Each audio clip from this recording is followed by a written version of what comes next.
The city of Detroit is headed for a fight in the courts after filing the largest government bankruptcy in U.S. history.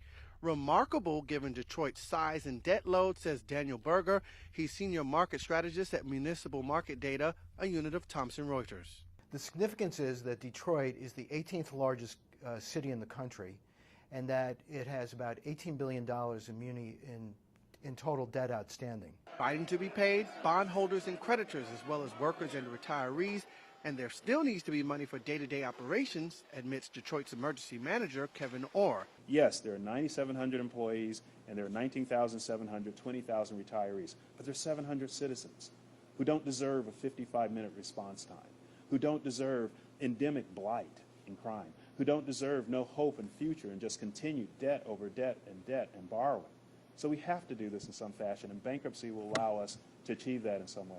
There's just no other way to ease the strain, says Michigan Governor Rick Snyder. This is the time to say enough is enough in terms of the downward decline of Detroit. The 700,000 people of Detroit deserve a better answer. What this does by going to bankruptcy court is give us one forum to say, let's address these issues in a thoughtful, deliberate fashion. And this has been done after going through a very deliberative process to come to that decision and to recognize there were no other viable alternatives.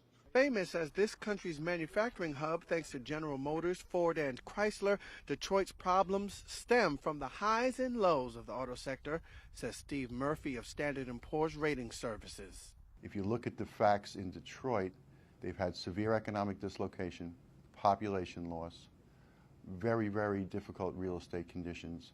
Their taxes are all at their max level. All things specific to Detroit, which have resulted in transitioning in the direction that it's transitioned in. And with that 6-decade slide specific to Detroit, analysts say America is not headed for a wave of cities going broke.